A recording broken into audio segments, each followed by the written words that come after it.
Blessed House Property PH. I'm Eman Guerrero. Today, samahan niyo po akong i-house tour kayo dito sa Mabalacat, Pampanga. And yung ating next project, gawa po ni SMDC by Symphony Homes. Ayan.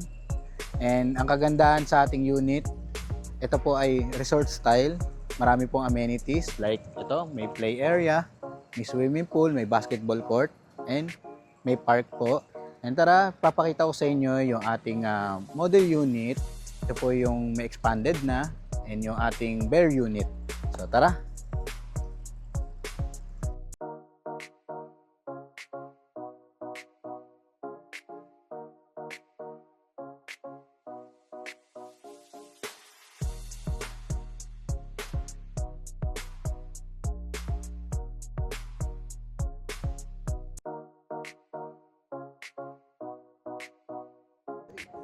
So ito naman po yung ating mga unit na ipapakita sa inyo. So yung ating dress up unit and yung bare unit po natin. So tatlo po yan and tara, samahan niyo po ako.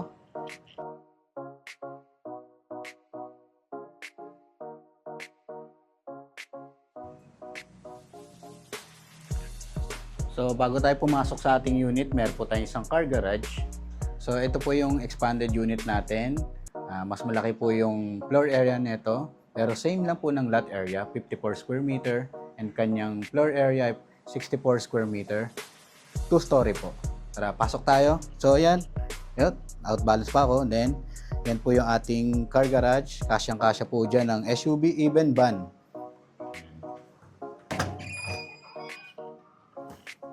Welcome po kayo. So ayan, ito po yung dress up unit natin. So makikita nyo, no, kapag nakaayos na yung bahay, so makikita nyo talaga, ang dami palang pwedeng magawa. Ang ganda ng design, pwede nyo rin naman siyang gayahin. So pwede kayong magpa-design kung may designer po kayo. So ito po yung ating sala. So ayan, andito yung ating TV. Ito yung ating 4-seater na chair and table. So ito naman yung ating common bathroom. Para may idea po kayo. Then ito naman yung ating L-shape na kitchen. So ayan, spacious siya and compact yung ating design kasi nga na-maximize yung ating space.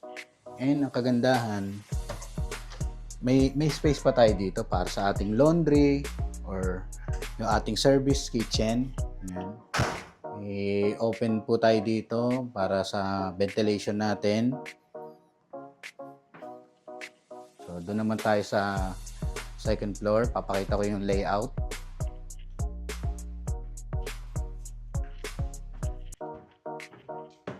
Ito naman yung sample layout ng ating second floor. And hindi po pare-pareho yung ating mga layout dahil ito po ay sample lang naman.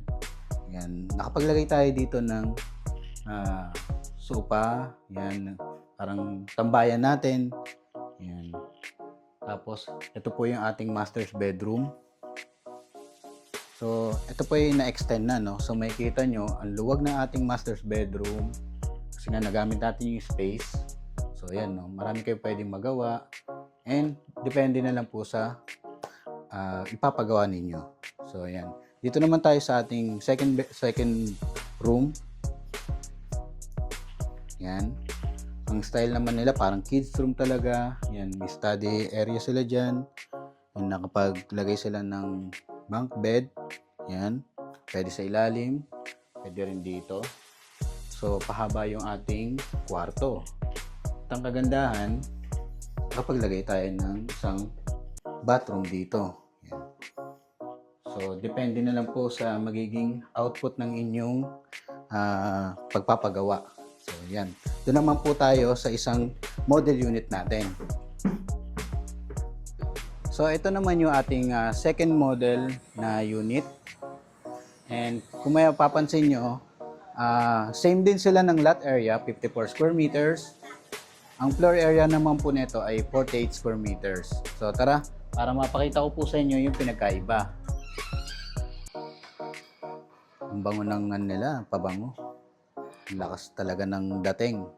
So, ayan. So, nakapaglagay pa rin naman tayo ng sofa dito and yung ating TV. So, ayan, more or less, ganito yung magiging setup ng inyong bahay. Lalo na kung 54 square meter na hindi pa na-extend. So, ayan, nakapaglagay sila dito ng kitchen nila and compact lang yung style. May rep na nailagay. Tapos, may banyo po tayo dito. Yan, papakita ko sa inyo yung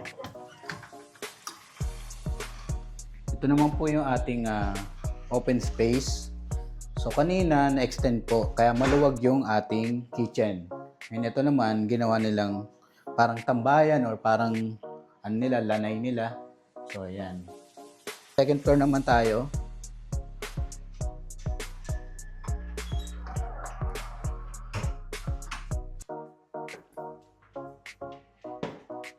So, nandito naman tayo sa ating second floor, yung hindi pa siya na-extend na unit. So, ito naman ginawa rin nilang parang tambayan din or parang extension pa ng sala.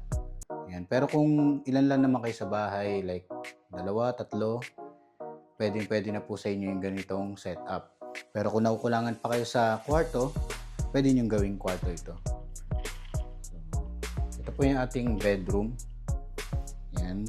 So dito naman ang style nila parang ano siya, Airbnb or condo, ganyan. Magka-side, left and right. Yan.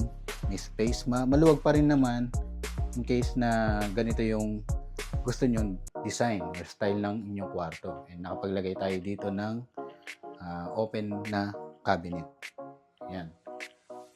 So before tayo mag-proceed sa ating bare unit, so yan, papakita ko sa inyo yung walkthrough ng ating bare unit. Ito po siya. Yan. More or less, may isipan nyo na kung paano siya i-design dahil napakita na po natin yung na-extend at yung hindi pa na-extend na unit. So, ito po ay available pa.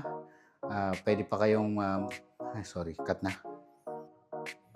So ayan, napakita po natin yung ating bare unit and yung sample unit natin at yung na-extend na unit.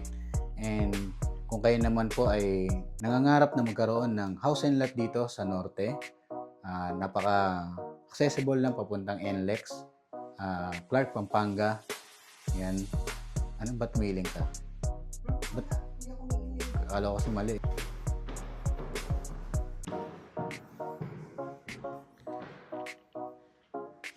So, ayan.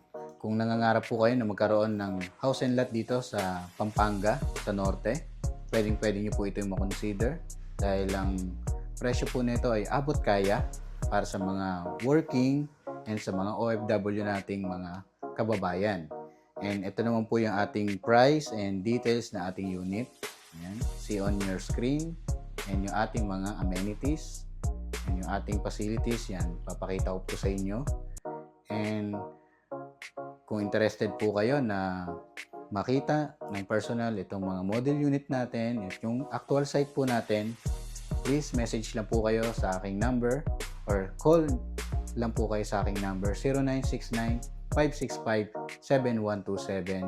And kung napanood nyo to sa aking TikTok, sa aking YouTube, Facebook, Blessed House Property PH, message lang po.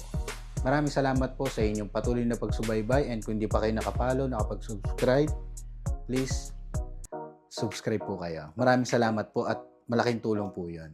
God bless po. See you po sa actual viewing and kayo na po yung susunod na magkakaroon ng house and lot dito sa Pampanga.